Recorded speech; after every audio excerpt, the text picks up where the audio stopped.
अबकारी और पुलिस विभाग पक्षर मिलित चढ़ाऊ विपुल परिमाण विदेशी मद और लक्षाधिक टंका जबत। ढेंकानाल जिला कामाख्यानगर थाना अंतर्गत कंगेइलो ग्राम कामाख्यानगर अबकारी विभाग, ढेंकानाल अबकारी मोबाइल स्क्वाड और कामाख्यानगर थाना पुलिस विभाग पक्षर मिलित चढ़ाऊ कर चढ़ाऊ बेले कंगेइलो ग्रामर मंदिर कमिटी सभापति विक्रम सामल बयस 55 वर्षों घर 32 पेटी बियर विदेशी मद जबत करने लक्षाधिक टंका जबत करने ग्रामर प्रियव्रत खुंटिया बयस 30 वर्ष तांको घरु 2 पेटी विदेशी मद जबत करथिबा बेले जगन्नाथपुर ग्रामर जने महिला एक पेटी विदेशी मद जबत करी अटक रखिथिबा बेले तांको बदल रे तांको स्वामी को आनी तांको नाम रे थाना रे एक केस रुजु करथिबा जणा पड़छि।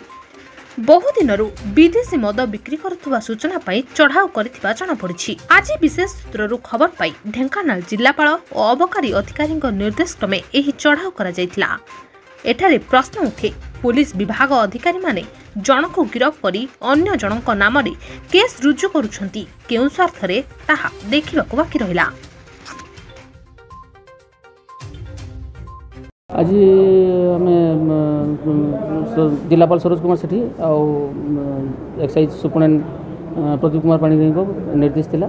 आउटा आगो पेपर क्लिपिंग भी आसीथिला कंगेइलो गाँव में अबाध मद बिक्री होउची बोलिकी तापर मते सुपरडेंट ये करके लिखिथिले जे ताको इनक्वारी करी एक्शन नियो बोलिकी तो मुझे सेटा ये करके आज मु प्रोग्राम करके पुलिस स्टाफ आम स्टाफ भुवन स्टाफ पुणी ढेंकानाल स्क्वाड ये समस्त मिलित चढ़ाऊ कलु। चढ़ाऊ करके 3 जन को अरेस्ट करूँ। विपुल परिमाण में विदेशी मद जबत होइछि।